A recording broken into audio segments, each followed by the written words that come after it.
오늘은 미국의 247회 생일입니다. 독립기념일의 진짜 의미를 아는 사람은 59%밖에 안 되고 미국인의 윤리, 가족, 나라에 대한 자부심 트렌드는 약해집니다.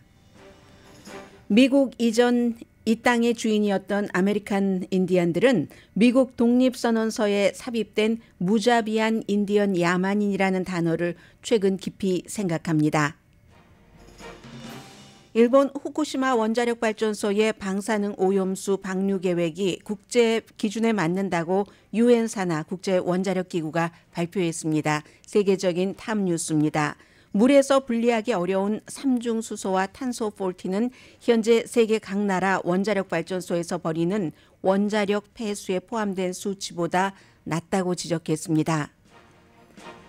BBC 방송은 삼중수소는 사람 피부에 침투할 정도의 에너지가 없기 때문에 인체에 해가 없다고 규정되지만 중국과 한국의 우려를 줄이는 데는 거의 도움이 되지 않을 것이라고 보도했습니다. 미국에서는 1,700종류가 넘는 후쿠시마산 해산물을 지난 10년 동안 검토하고 리뷰한 결과 2021년 4월 달에 인체에 아무런 해가 없고 방류에도 찬성한다는 입장을 정리했습니다. 하버드 대학의 어퍼머티브 액션 위헌 판결 이후 백인 학생에 대한 어퍼머티브 액션으로 불리는 레가시 입학에 대한 불만이 교육부에 접수됐습니다. 미국 사립 탑 대학 가운데 부모 찬스로 불리는 레가시 입학을 폐지한 대학은 MIT와 존스 홉킨스, 에머스트, 칼텍 정도고 대부분 탑 대학 신입생의 25%는 레가시 입학생입니다. 물론 거의가 백인 학생입니다. 성소수자 공화당이 론 디센티스 공화당 예비선거 후보가 트럼프 전 대통령을 이 이슈로 잘못 묘사했다고 비난합니다. 필라델피아에서는 총격 사건으로 어린이 2명을 포함해 5명이 숨지고 2명이 부상했습니다. 시카고에서는 링컨 파크 지역에서 11분 동안 8명의 여성이 절도를 당했습니다. 러시아가 우크라이나의 드론 5대가 러시아 공항을 공격해 비행 운항이 중단됐다면서 우크라이나가 테러를 저질렀다고 비난합니다. 인명피해는 없었고 운항 차질은 있었습니다. 여러분 안녕하십니까? 오늘의 미국 강혜신입니다. 오늘 일 전부 안 하시죠? 아닙니다. 죄송합니다. 저처럼 일하는 사람도 있고 또 저야 앉아서 하는 일이지만 하루 종일 오히려 휴일이기 때문에 바쁘게 서서 움직이시는 분들도 계실 것 같습니다. 미국이 247회 생일을 맞았는데 생일날도 저와 여러분은 일을 하고 있고 또 일하지 않으신 분들은 편안하게 저희 라디오 서울 방송과 함께 즐겨주시기 바랍니다.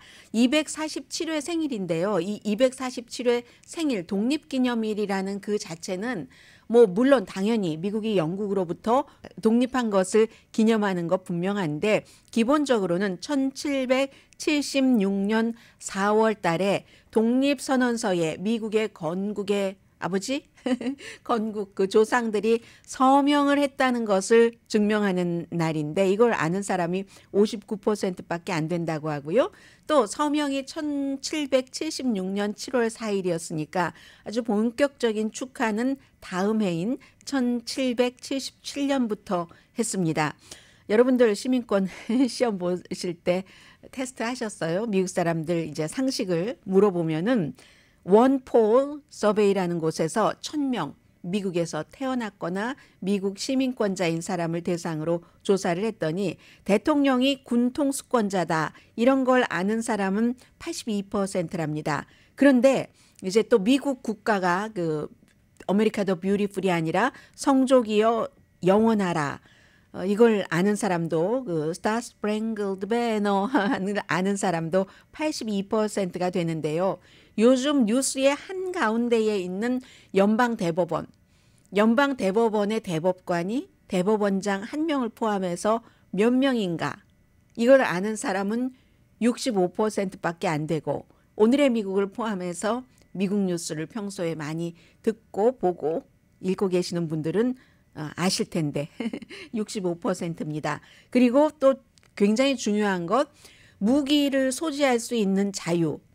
이게 수정헌법 2조라는 것을 모르는 사람이 40%나 되고요. 또 미국 하면 딱 그 헌법에서 제일 앞에 내세우는 표현의 자유. 수정헌법 1조다. 이걸 모르는 사람도 11% 정도는 된답니다. 그러니까 아마 여러분들께서는 오늘의 미국 지금 듣고 계시는 분들은 대부분 다 맞추셨을 것 같아요. 100점. 자, 그리고 이제 오늘 이렇게 이제 미국이 영국으로부터 영국의 왕의 폭정이야 하면서 토마스 제퍼슨이 막 독립선언서 그 초안을 쓸 때 영국 왕에 대해서 조지 3세에 대해서 막 그 뭐 불만을 수십 가지를 적었습니다. 그런데요, 그 불만 가운데서 일부 그 네이티브 아메리칸 소셜 미디어 요즘 뭐 한 지난 몇 년 사이에 많이 늘어났는데 인식이죠. 과거에 청교도 그리고 뭐 영국으로부터 뭐 돈도 세금도 많이 내라고 하고 뭐 권리는 조금 주고 하니까 아유 이러느니 독립해 버리겠어 하기 그 이전에는 누가 살고 있었는지 우리 전부 알잖아요. 추수감사절 되면 또 한번 생각을 하게 되는데 요즘은 그 아메리칸 인디언도 교육 수준이 무척 높아지면서 뭔가 그 본인들의 역사, 자성 그리고 과거에 무엇이 잘못됐는가 그걸 바꿀 수는 없지만 우리가 주인이야 라고 이민자들 당신들 아니라 우리가 주인이야 바꿀 수는 없지만 역사에 대한 인식은 한다는 겁니다. 독립기념서 초고에 쓰여진 무자비한 인디언 야만인 이런 표현이 있습니다. 초고니까 뭐 토마스 제퍼슨이라든가 뭐 벤자민 프랭클린 이런 사람들이 같이 쓴 거잖아요. 우리 대한민국 독립선언서처럼 조지 3세 왕에 대한 27번째 불만 이러이러한 불만이 있어서 미국은 영국으로부터 독립함을 선언하노라 하는 게 독립선언서잖아요. 27번째의 불만이 뭐라고 돼 있냐면 원주민들이 여기에 살고 있는 아메리칸 인디언들이 인디안 아메리칸들이 백인 개척자 우리들 지금 독립을 하려고 하는 우리들에 대해서 뭔가 반대하도록 국내적인 이쪽 미국에서의 어떠한 반란을 조장을 했다. 영국의 왕이 이런 거. 그리고 그 당시에 이제 그 개척자들은 백인들은 더 땅을 더 갖고 싶은데 조지 3세 왕이 너무 서쪽까지 가지 말아라. 서쪽의 그 원주민들 땅까지 아메리칸 원주민의 땅까지 침범하지 말아라. 왕이 거부를 했기 때문에 이걸 비난하면서 아니 그렇게 뭐죠? 그 야만적인 인디안 무자비한 인디안 야만인으로부터 우리가 땅을 더 갖는 것을 반대했단 말이야. 이렇게 얘기를 할 때 그런 표현을 썼다는 겁니다. 뭐 어떤 사람은 다 과거이고 지나간 것이고 하니까 뭐 그냥 조크로 받아들일 수 있고 유머로 받아들일 수도 있고 그럴 수는 있지만 이 그 아메리칸 인디안 아메리칸들이 영화 같은 것을 보면 정말로 무자비하게 표현들을 하잖아요. 그들이 만드는 영화가 아니니까 백인이 만든 영화니까 그래서 이제 그런 것들로 뭐 좀 무자비하고 잔인하고 이렇게 보이는 모든 것들도 인종차별이다. 이거 없애야지 된다라고 얘기를 하는 겁니다. 독립선언서 하면은 우리가 거의 모든 사람들이 알고 있는 게 독립선언서가 그다지 길지는 않아요. 알고 있는 게 모든 인간은 동등하게 태어났다잖아요. All men are created equal이잖아요. 그런데 요즘에는 이제 예일대학교의 역사학자인 그 네드 블랙 교수도 새로운 책을 냈어요. 이 새 책이 미국 혁명 미국 재발견이네요. Rediscovery를 왜 혁명이라고 읽나요? Revolution이라고 읽나요? 제가 Rediscovery of America 해서 미국 재발견 원주민과 네이티브 피플 그리고 미국 역사의 해체, 언메이킹 이런 책에서 역시 미국은 이 원주민에게 네이티브 피플에게 나쁜 방식으로 이제 만들어졌다 하는 것을 아주 세세히 이 책에 잘 써놨답니다. 그래서 이제 그 네이티브 아메리칸들은 희생적인 과거의 그 희생적인 조상 이런 사람들을 오늘 독립기념일에 많이 생각을 한다고 하고요. 오늘 이제 독립기념일이니까 미국 사람들이 정말 중요하게 생각했었던 그런 가치 또 미국에 대한 만족도 어느 정도나 되는가 한번 보겠습니다. 악시오스가 오늘 독립기념일이라고 자세히 정리를 했네요. 미국 사람들의 도덕, 가족, 나라에 대한 그 트렌드, 자부심에 대한 트렌드는 약해집니다. 말하자면 모든 인간이 태어나서부터 0살부터 쭉 그 살아오면서 변하는 시기가 있잖아요. 그런 뭐 미국의 뭐 아이덴티티의 변화라고 할까요? 전환기라고 할까요? 그래서 이제 시간에 따라 변하는 게 당연한데 먼저 애국심을 보겠습니다. 미국에 대해서 나는 대단하게 자부심을 갖고 있어요 하는 사람, 이것도 역시 공화, 민주, 무당파에 따라서 다릅니다. 공화당은 60%, 대단히 자랑스럽죠. 항상 이제 태극기 하면 태극기 부대가 있는 것처럼 성조기 부대가 있잖아요. 그런데 이것 60%인데 20년 전에는 처음으로 이제 조사하기 시작한 그때는 86%였습니다. 9.12 사태가 있었기 때문에요. 이게 갤럽의 여론조사 결과거든요. 갤럽의 여론조사 결과를 악시오스가 다 예전 것과 지금 것을 비교를 해서 이렇게 아주 편안하게 뉴스로 만들었습니다. 민주당은 그에 비해서 지금 미국이 정말 난 자랑스러워 하는 그 애국심 같은 것이 29%. 민주당이 한창이었을 때는 버락 오바마 전 대통령 임기 2기. 그때도 민주당은 한 60% 정도밖에 되지 않았습니다. 그 이후에 트럼프의 아메리카 퍼스트 이런 거 나오면서 엄청 줄어들어서 지금은 29%, 무당파도 33%입니다. 지금 선거가 한 500일도 채 남지 않았는데 트럼프 전 대통령과 바이든 현 대통령이 리매치하는 것을 원하는 사람은 별로 없습니다. 그래서 민주당 이것도 조금 올라간 거예요. 트럼프 시대에 정말 많이 내려갔다가 25% 했다가 올라간 것이고 몇 퍼센트 정도. 무당파는 조금 더 내려갔고요. 공화당은 조금 또 올라갔네요. 지금 그런 분위기고 도덕적인 것은 위기라고 할 수 있겠습니다. 별로다. 전체적으로 당 상관없이. 미국 도덕적인 뭐 이런 문제 별로야. 50% 푸어야 푸어 하는 사람이. 당연하죠. 연방 대법원에서도 보수적인 대법관 2명이 몇십만 달러짜리 여행을 가고 아무렇지도 않게 그 보고도 하지 않고 아무렇지도 않게 생각하잖아요.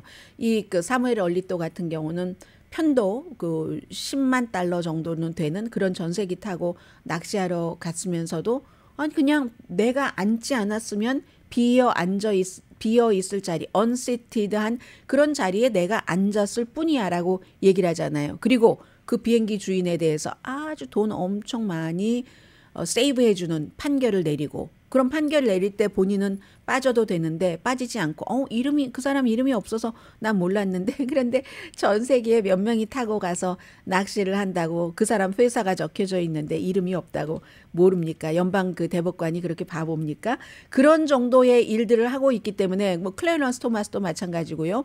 그런데 이거는 그 맨 위잖아요. 가장 도덕적으로 깨끗하다라고 생각할 수 있는 사람들까지 그렇게 하고 아무렇지도 않게 내가 뭘 잘못했는데 라고 얘기를 하니까 도덕적인 위기죠. 정당과 상관없이 공화당 74%가 도덕적인 이런 면이요 푸어해요. 아주 나빠요. 20년 전보다 2배입니다. 무당파 51%, 이건 또 민주당이 작네요. 38%. 그리고는 이제 여러 가지 문화 전쟁 같은 것들이 있으니까. 그리고 탑 그럼 윤리라는 게 뭐냐? 이렇게 물어보면요.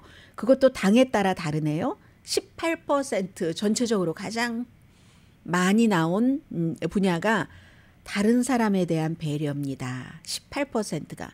윤리 이런 것이 다른 사람에 대한 배려. 지금 뭐 성소수자나 여러 가지 문제가 있지만 그것도 나하고 직접 해당되지 않는 것은 잘 모르거나 또 전문가의 도움이 필요해서 판단이 필요할 경우 잘 모르거나 나에게 특별히 뭐 영향을 미친다던가 해가 된다던가 그런 게 아니면 그런 사람은 그럴 수도 있겠다 하고 이렇게 배려한다던가 그런 것이 없는 것. 그런데 전체적으로는 18%가 다른 사람에 대한 배려를 얘기를 하는데 공화당은요 가장 많은 것이 11%가 신앙이 부족하다. 이게 결국은 윤리 없음으로 이어져 라고 얘기를 하고 있거든요. 자, 그런 문제가 있고요. 또 그 밖에 가족의 가치 이거는 이제 공화당에게 별로 좋진 않네요. 이것도 점점 떨어지니까 한국뿐만이 아니라 미국에서도 결혼하는 사람이 줄어들고 있잖아요. 지금 2021년에 현상으로는 40살의 25%가 결혼을 안 했습니다. 그냥 한번 하고 싱글된 게 아니라요. 40살인데도 4명 가운데 1명이 한 번도 결혼을 하지 않았습니다. 퓨 리서치사의 여론조사 결과인데 1980년도에는 6%였거든요. 그게 63, 18, 64, 24, 4배 이상 늘어난 겁니다. 젊은이일수록 뭐 결혼을 하더라도 늦게, 아이도 더 늦게, 낳더라도 조금 이렇게. 그러면 이건 이제 공화당이 항상 그 가족의 가치, 그 패밀리 밸류를 얘기하고 있고 요즘에도 문화 전쟁에서 많이 얘기하고 있기 때문에 사람들은 별로 관심이 없는 거예요. 변한 거죠. 트렌드가. 그래서 그건 문제가 되겠다. 일론 머스크 같은 사람 자식이 많죠. 일론 머스크는. 한 사람에게서 난 자식이 아니라 여러 사람에게서 난 자식이 유난히 많은 사람이죠.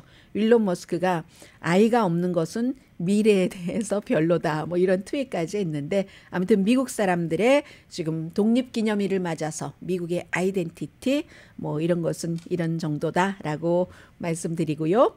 잠시 뒤에는요. 벼르다가 제가 오늘 여러분들께 이제 국제에너지기구에서 일본의 그 11개국의 전문가들이 쭉 분석한 방사능 오염된 그 물을 방류해도 되는가 하는 것에 대한 보고서가 나왔잖아요. 그 보고서도 만약에 요즘은 제가 이 뉴스를 왜 전해드리냐면 미국에서 로스앤젤레스에서 뉴욕에서 뭐 샌프란시스코에서 저쪽 플로리다 마이애미에서 중간에 어디쯤 됐나요? 텍사스 어스틴 무슨 이런 많은 뭐 몽고메리 뭐 엘라바마 조지아주의 뭐 애틀란타 많은 곳 시카고도 있고 일리노이에 그런 곳에서 몬타나에서 저희 오늘의 미국을 듣고 계신 분들도 계시는데 그런 분들이 디렉TV 같은 거 제가 한국 텔레비전 그 채널을 잘 몰라서 아무튼 한국 거를 많이 보시잖아요. 많이 보시기 때문에 뉴스를 미국 뉴스만 접하시는 게 아니라 국제적인 이슈도 한국 매체를 통해서 접하시는데 한국 매체는 굉장히 이렇게 뭐라고 하나요? 일단 정해놓습니다. 우리가 정치적으로 어느 당을 지지를 할 것인가 하고 거기에 맞춰서 해석을 하고 있기 때문에 이 세상에 완벽한 크리스탈 클리어 같은 볼은 없기 때문에 해석을 거기다가 주입시키는 거잖아요. 내러티브 같은 것을 하는 건데 그래서 이 문제는 너무 중요하고 미국에도 해당되는 것이고 하기 때문에 일본의 방사능 오염수 방출에 대해서 국제 원자력 기구의 발표 또 미국은 이걸 어떻게 처리하고 있는가 잠시 뒤에 전해드립니다.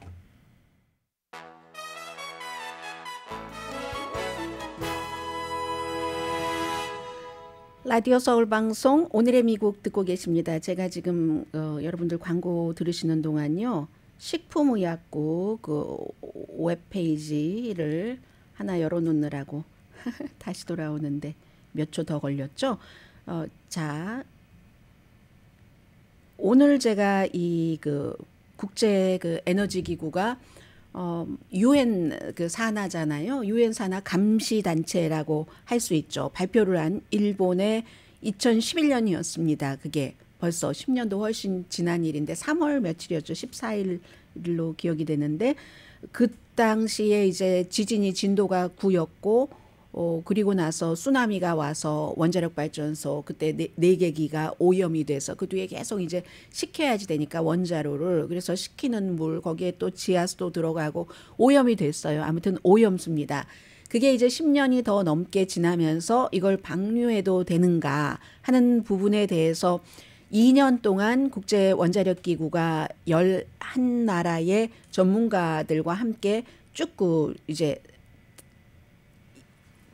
연구를 한 거죠. 연구를 하고 샘플링을 계속 조사를 해서 우선 이제 원자력 기구의 사무총장이 이건 과학적인 결과를 우리는 말하는 거지 그렇다고 이 보고서가 뭐 방류를 해라 하는 추천을 하는 것도 아니고 방류를 해도 된다 하는 지지를 하는 것도 아니고 다만 방사능 오염수가 방류됐었을 때 국제적인 그 표준에 맞는다라는 겁니다. 지금 원자력 발전소가 있는 국가에서는 전부 정규적으로 이 같은 그 방류를 합니다. 그 방류할 때 있는 기준보다도 낮다는 겁니다. 삼중수소 같은 것이 물에서 완전히 분리가 되지 않기 때문에 지금 일본이 이제 그 바다에 내보내기 전에 그 약자로 해서 알프스라는 그런 그 시스템을 사용을 해서 다 걸러낼 걸 걸러냈는데 삼중수소와 탄소 14이 걸러내지 않아지는데 그 지금의 그 양도 보통 일반 사고가 나지 않았을 때 다른 나라의 원자력 발전소가 있는 곳에서 정기적으로 바다에 방류하는 그런 양보다 훨씬 작다. 그래서 이제 사람과 환경에 끼치는 영향은 무시해도 될 정도다라고 얘기를 했거든요. 라파엘 그로시 국제 원자력 기구 사무총장이 이제 서울 갔다가 뭐 뉴질랜드도 가고 한다고 하잖아요. 우리는 과학적이고 공정하게 했다.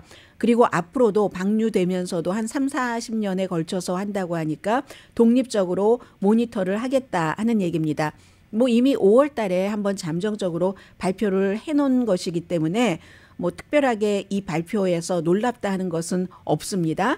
이 처리된 물, 스크리닝된 그 물에 존재하는 방사능의 양을 정확하고 정밀하게 측정하는 능력을 후쿠시마 원자력 발전소를 운영하는 도쿄 전력소 테이코가 보여줬다. 그리고 이제 테이코도 뭐 그런 방류해도 된다는 것을 최종적으로 그 규정이 있기 때문에 이번 주에 아마 결정을 할 겁니다. 한국에서는 뭐 일본의 기시다 후미오 총리의 정무적인 결정이다 하는데 기시다 후미오의 정무적인 결정이 아니라 또 일본의 그 규제하는 그 최종적인 결정이 남아 있는 겁니다. 기시다 후미오 이전에.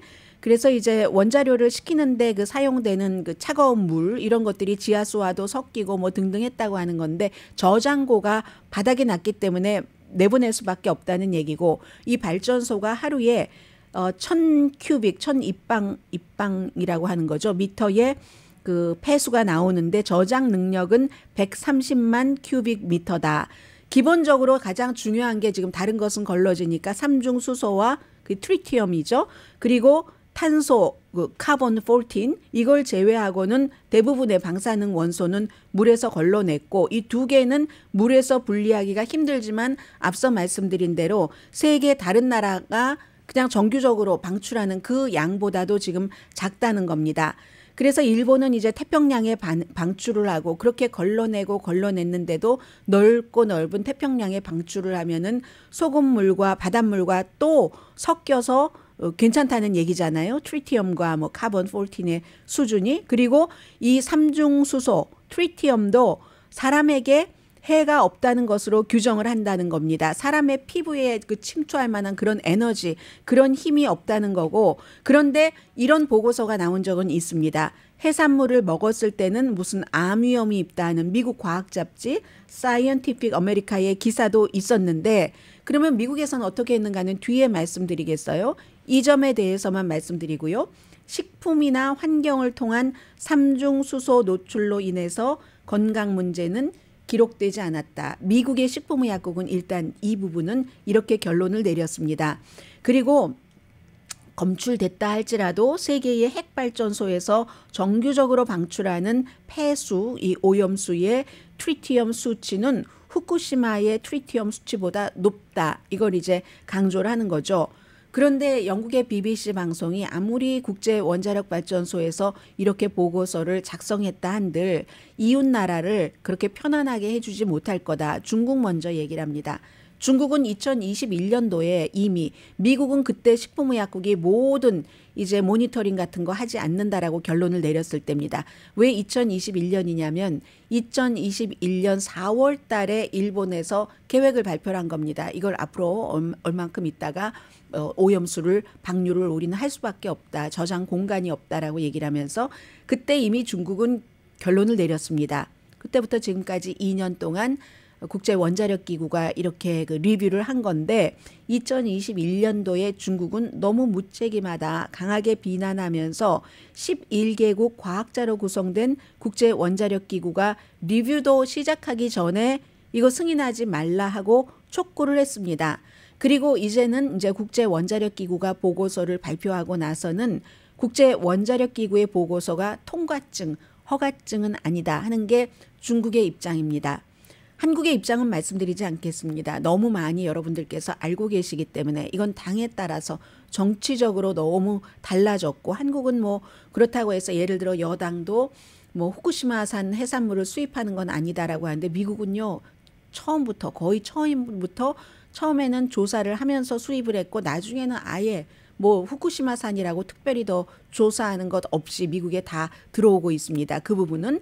그런데 이제 한국은 정치적으로 됐기 때문에 무슨 뭐 야당 지도자들이 지금 뭐 단식 투쟁을 하는 사람이 단식 투쟁이 뭐 90에 넘은 사람도 있다면서요. 천일염 사재기 날리고 무슨 광장시장 같은 데서 30년 동안 어류를 팔아오신 분이 야 이제는 못 팔겠다 전업해야 되는 게 아닌가 이렇게 생각을 하고 계시고 그런 분위기가 많고 일본 로컬에서도 그러는데 하고 한국에서 많이 얘기를 하는데 일본은 이제 이런 입장입니다. 강하게 방류하는 것을 현지 로컬에서 반대하는데 위험 여부 이 국제 원자력 기구의 보고서와 아무 상관없이 지난 10년 넘게 그 후쿠시마 그쪽 지역에서는 평판을 일으켜 세우기 위해서 너무너무 노력을 했는데 그런데 이걸 지금 방류를 한다 하면 이런 식으로 이제 그게 다 정치적인 뭐 여러 가지들이 있기 때문에 중국과 일본 뭐 또 한국과 일본 관계에서도 그래서 10년 이상 세워온 그 평판이 다 무너지면서 가격이 폭락할 것이다. 우리는 어민이 살 수 없다.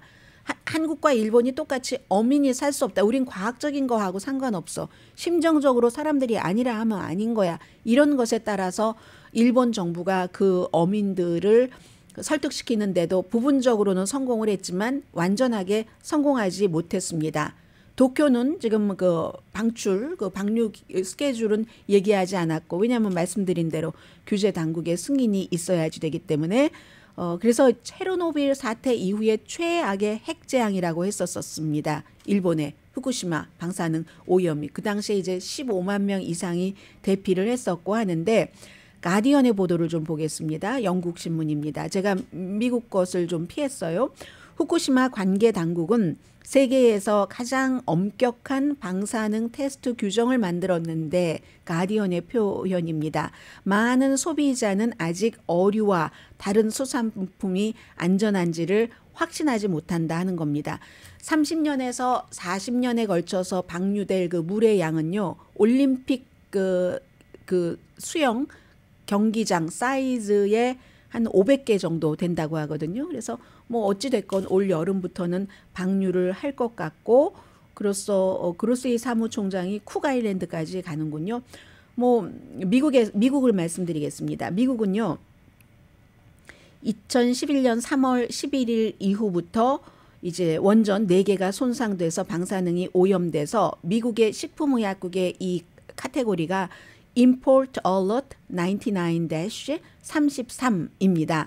이게 이제 그 일본 여기에 관한 거예요. 그러다가 10년 동안 쭉 이렇게 해오고 하는데 늘 발표하는 것을 쭉 기록이 있습니다. 식품의약국에 들어가서 보면은 제가 이 기록을 여러 차례 봤는데 오늘도 다시 한번 대강 이렇게 리뷰를 하고 왔는데 쭉 과거부터 2011년부터 쭉쭉쭉쭉 오다가 제일 처음에 말씀드리면 2011년 8월 달에 그러면 몇 개월 안 됐을 때잖아요. 지진 나고 쓰나미 나고 캘리포니아주에서 어부가 잡은 퍼시픽 그 블루핀 튜나니까 참 다랑한가요? 다랑어인가요? 그 다랑어 그 블루 그 튜나 블루핀 튜나 태평양에서 캘리포니아주 어부가 받은 여기에 아주 낮은 후쿠시마 오염이 들어있었다. 그 성분이 뭐라고 얘기하진 않고요. 오염이라고 얘기를 했습니다. 그래서 식품의약국이 검토를 했는데 검토를 하고 보니까 그게 그 해예요. 쓰나미 난. 추가 조사를 하도록 하는 그 기준보다 300배가 낮더라. 300배가 less라는 거예요. 그래서 그 정도면은 추가 조사를 할 필요가 없었고 그래서 이제 2011년도에 그렇게 결론을 내려서 쭉 2021년도 4월 달에 마지막 업데이트를 하고 그 이후에는 이제 업데이트도 없습니다. 10년 동안 1750개 종류의 샘플을 검토를 했답니다. 그랬더니 딱 3개에서 이거 어류도 아니에요. 3개에서만 세슘이 아주 약간 검출이 됐는데 그게 뭐냐면 2011년 그 지진 나고 쓰나미 있었던 해에 진저 파우더, 생강 파우더도 오잖아요. 미국에 일본산. 그리고 2013년 2년 뒤에는 그린티백, 녹차 백에 들어있는 것. 2014년도에는 그린티 잎으로도 많이 드시잖아요. 우려내서 그 그린티 잎 이 세 가지에서 2011년, 13년, 14년 미량의 세슘이 발견됐는데 그런데 별것 아니더라 하면서 이제 마지막에 2011년 4월 달에 이제는 우리는 더 이상 그 일본 후쿠시마산이라고 특별히 조치를 해서 더 많이 안 한다, 검사 안 한다라고 하면서 내린 결론이 약한 방사성 그리고 좀 약한 무슨 뭐 삼중수소만 남는다는 얘기인데 삼중수소를 사람들이 먹는다 할지라도 뭐 인간뿐만이 아니라 다른 동물의 건강에 위험이 된다는 것이 굉장히 낮고 그리고 어쨌든 그 오염수 자체가 바다로 나가서 희석이 되니까 소금물로 희석 효과로 그 위험은 더더욱이 낮아진다.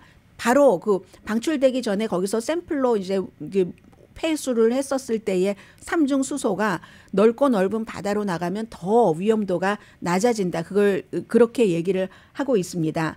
그리고 따라서 미국의 식품의약국은 후쿠시마 이 사고의 방사성 그런 것들이 유출된 것이 안전하지 않거나 공중보건 문제를 일으킬 수준이라는 증거가 없고 일본과 미국 내에서 이제 수입된 이런 여러 가지 그런 일본 그 후쿠시마산 해산물의 안전에 아무런 영향을 미치지 않을 것이라고 믿습니다. We believed in 이라고 얘기를 했고요. 이건 이제 어떻게 조사된 거냐면 환경, 식품, 건강에 대한 미국 자문팀이 있고요. 식품의약국에도 있고 그리고 다른 나라의 여러 가지도 있고 과학적인 전문가들이 기술적인 측면 뭐 그게 이제 뭐 엘프스 뭐 이런 거겠죠. 폐수 처리 옵션을 충분히 평가를 하고 국제 보고서도 검토한 뒤에 이런 결론에 이르렀습니다. 일본에서 수입된 식품 뭐 이런 모든 그 샘플링을 해보고 과학적인 검토를 해보니까 이 일본에서 제안한 대로 이 퍼시픽으로 방류될 때도 인간과 동물의 건강에 영향이 없다고 생각합니다. 식품의약국의 스테이트먼트입니다. 결과적으로 식품의약국은 해산물을 포함해서 일본에서 수입된 특정 식품 또는 뭐 그런 것을 바탕으로 미국에서 생산한 그런 식품의 소비를 뭐 변경하도록 한다던가 주의를 준다던가 이럴 필요가 없어서 소비자에게 더 이상 조언하지 않습니다. 이런 얘기를 하고 있습니다. 이게 이제 미국의 식품의약국이 2021년 4월 달에 일본이 방류하겠습니다 하고 결정을 한 그때에 이제 미국은 다 이제 아무것도 없다라고 해서 몇 년의 세월이 흐른 겁니다. 자, 잠시 뒤에 다시 미국 뉴스 돌아옵니다. 그래서 미국에선 이 문제 아무도 신경 쓰지 않습니다.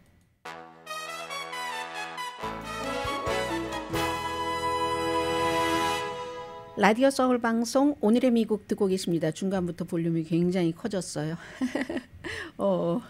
뭐 독립기념일이라고 방송사들이 쉬지도 않는데 쉬면은 뭔가 나눠서 가지고 있었던 이 방송을 하기 위한 파워가 한 곳으로 집중된다. 이런 상상의 나래를 펼칠 수가 있을 텐데 방송사는 절대 그런 거 없잖아요. 그런데 왜 파워가 중간부터 커졌는지요. 필라델피아에서 5명이 숨지고 2명이 부상했습니다. 그리고 부상자 1명은 2살, 또 다른 부상자는 13살입니다. 8명이 전부 총상을 입었다고 하는데요. 8명이 총상을 입었는데 어떻게 7명이 나오죠? 아무튼 그래서 모두 남자고요. 어제 저녁에 8시 30분에 킬세싱 애비뉴라는 보니까는요. 이 블럭 자체가 완전히 두 블럭에서 5군데에서 두 블럭에서 4군데에서 총격이 있었고 나머지 한 지점에서 체포가 됐습니다. 그런데 이제 40살의 용의자라고 하거든요. 총 쏘는 그 장소에 가서 경찰이 체포를 했기 때문에 아마 경찰이 체포하지 않았으면은 더 많은 사상자가 나왔을 테고 경찰은 이 용의자를 체포할 때 총을 쏘진 않았습니다. 용의자는 다만 방탄조끼를 입고 있었고요. 골목에서였어요. 그러니까 두 블럭에서 여러 종류의 총이 있었는데 AR-15 또 뭐 라이플 AR 권총도 있었고 탄창도 있었고 경찰 스캐너가 있었다고 하거든요. 본인은 이제 조끼를 입고 현재까지 나온 그런 그 발표에 따르면 특별한 원인이 없는 것 같다. 누구를 겨냥을 한 것 같지도 않고 이렇게 얘기를 하는데 이게 바로 올해 들어서 미국이 339번째 대량 총격 사건이 일어난 겁니다. 4명 이상이 용의자 빼고 다치거나 숨진 사건. 지난 주말에 있었던 그 볼티모어에서의 총격 사건 용의자는 아직 잡히지 않았거든요.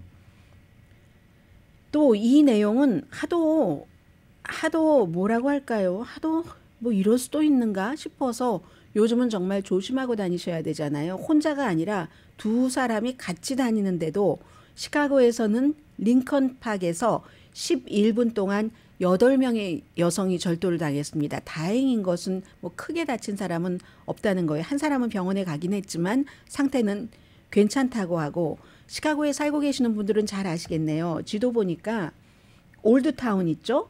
올드타운 약간 북쪽에서 그 링컨 파크 그 공원 링컨 파크 안에서는 아니고요. 링컨 파크이 이제 오른쪽에 있잖아요. 오른쪽에 있으면 약간 왼쪽 올드타운의 북쪽에서 일어났는데 이런 식입니다. 11분 동안이니까 300블럭 웨스트 서머크라는 곳인데 자동차도 지금 있어요. 도요타 SUV 이거 실버 컬러인데 새벽 12시 7분에 2명의 여성이 27살과 26살 총은 보지 못했답니다. 절도당했고요. 그리고 15분에 23살의 여성 역시 총은 보지 못했지만 차 안에 2명이 타고 있는 같은 차입니다. 실버 도요타. 그리고 나서 또다시 5분 뒤인 20분에는 3명의 여성이 이게 또 같은 차인 것 같아요. 이 가운데서 한 명은 병원에 갔는데 상태 괜찮다고 하고 또 2명의 19살 여성이 다 그 비슷비슷한 11분 안에 같은 차에 타고 있는 2명의 용의자로부터 다 내놔 갖고 있는 거 다 내놔 하는데 용의자들이 총이 있었는지 없었는지는 모르지만 마치 총이 있는 것처럼 이렇게 주머니에 손을 집어넣고 있었다고 하거든요. 20대의 아프리칸 아메리칸 남자들이고 마스크 썼고 후디 입고 있었고 뭐 경찰이 아무튼 추적 중이라고 합니다. 자, 이 이슈를 전해드려야지 되는데요. 제가 어퍼머티브 액션이 위헌이다라는 판결을 여러분들께 보도해드리면서 빠지지 않고 전해드리는 것은 첫 번째, 코리안 아메리칸을 포함한 에이시안 아메리칸들은 상당히 어퍼머티브 액션이 폐지돼야지 된다고 주장한다.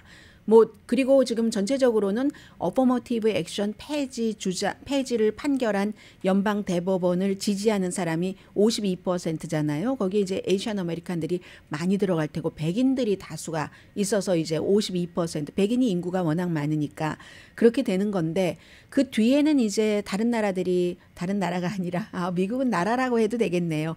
50개 주가 각기 우리는 이래요 저래요 전혀 다른 성격으로 법 같은 것을 만들고 살고 있으니까 캘리포니아주를 포함해서 공립학교에서 어퍼머티브 액션을 폐지한 그런 주에서는 많은 방안들이 만들어지면서 인종의 다양성을 구하려고 하는데 제가 그 뒤에 바로 또 강조해서 말씀드린 것은 그러면 어퍼머티브 액션이라는 게 특히 흑인이라든가 라틴계를 위해서 과거에 여러 가지 했었던 잘못이라든가 또 인종이 다양한 것이 학교에서 공부하는 학생들에게 도움이 되니까 전인적으로 키워지는데 그래서 그렇게 했는데 연방 대법원에서는 아니 그 인종 차별을 없애려면 모든 걸 다 없애야지 돼 하는데 그러면 왜 백인에 대한 것은 있는가라고 말씀을 드렸었습니다. 백인에 대한 특혜라는 것은 레가시 부모가 그 학교의 동문일 때 조지 부시 전 대통령 공부 솔직히 말해서 잘하지 않았잖아요. 그런데 아이빌리그 갔잖아요. 아버지 때문에. 그런 식으로 물론 안 가는 사람도 있어요. 아버지 어머니 하버드 나왔는데도 하버드에 안 가는 버락 오바마 전 대통령의 두 딸도 있기는 있지만 대부분은 가죠. 그래서 부의 대물림, 명예의 대물림을 합니다. 좋은 학교를 나오면 아직까지는 그래도 또 좋은 학교를 나온 사람을 만나서 가정을 꾸리고 그 엘리트 그 클래스를 계속 유지를 하니까 그래서 레가시가 있고 기부자 대체적으로 기부하는 사람들도 돈이 많습니다. 좋은 대학교 나와서 그런 것들. 또 하나는 스포츠 선수들. 스포츠도 돈 많이 들어요. 그래서 이제 스포츠를 해서 또 미국의 엘리트들은 스포츠를 해야지 된다는 게 있으니까 무슨 선수 등등으로 해서 학교에 들어가게 되는 건데 이걸 이제 이건 없애지 않아서 좋네 하는 시사만평도 있었는데 백인의 46% 하버드 대학교에 그 다니고 있는 백인 학생의 46%가 레가시 부모가 그 학교 나왔거나 기부자이거나 운동선수거나 46%예요. 백인 학생은 하버드 대학교에 다니는 학생들의. 그리고 이제 그 가운데서도 16%가 레가시입니다. 아니 동문이라고 엄마 아빠가 그 학교에 나왔는데 나랑 무슨 상관이 있습니까?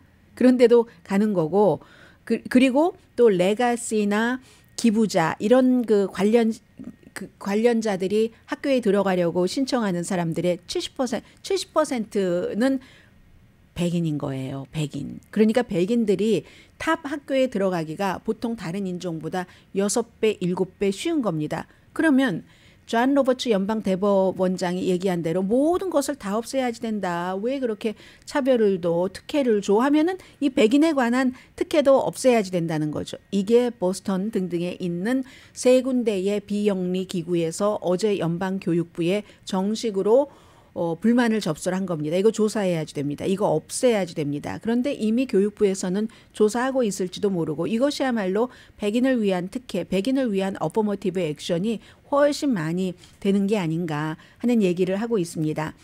그래서 어퍼머티브 액션 페이지가 없었다면 이런 일도 없었을 텐데 뉴욕에서도요. 컬럼비아, 코넬, 또 콜게이트 대학이 유명하잖아요. 그런 대학교가 이 그 레가시 없애려고 막 법으로 만들려고 했는데 이런 학교가 반대해서 못 만들었고요. 콜로라도주에서는 2021년도에 레가시 금지했고 UC 계열도 금지입니다. UCLA요, UC 버클리, 레가시 부모가 그 대학교 나왔다고 이런 거 없습니다. 단지 아주 유명한 커네디컷에서는요. 예일 대학교가 아이빌리그가 반대해서 이걸 못 없앴어요. 아주 탑 대학 가운데서 레가시 부모가 이 학교 학생이었으면 그 자녀도 된다 하는 거 없는 학교는 MIT, 존스 홉킨스, 에머스트 뭐 이런 대학 정도고요. 또 어디가 있나? 미시건, 텍사스 어스틴도 유명하잖아요. 없습니다. 그런데 보통 탑스쿨 학생들의 4분의 1, 25%는 레가시로 들어오는 겁니다. 예를 들면요. 니키 헤일리라는 인도계 사우스캐롤라이나 주지사였고 유엔 대사였고 지금 공화당의 예비선거 후보가 평등하게 해야지. 왜 어퍼머티브 액션을 줘? 인종에 따라서 승자와 패자를 나누는 선택하는 건 잘못이야. 존 로버츠를 포함한 연방 대법원과 일치되는 얘기를 말하면 미셸 오바마 아프리칸 아메리칸입니다. 우리는 너무 자주 돈, 기부자, 또 특권 이게 이제 레가시를 얘기를 하는 거잖아요. 그렇게 해서 완벽하게 정당한 어퍼머티브 액션을 받아들이고 나처럼 자란 아이들은 흑인, 뭐 중류 가정에서 자랐잖아요. 그런 사람에게는 안 되고 뭐 이런 얘기를 지금 하고 있습니다. 그래서 이 부분은 결국은 그 어퍼머티브 액션 페이지가 끝이 아니라 또 다른 시작일 수도 있고요. 이로써 좋은 방향을 찾아가면 좋죠. 누구에게나 다 좋은.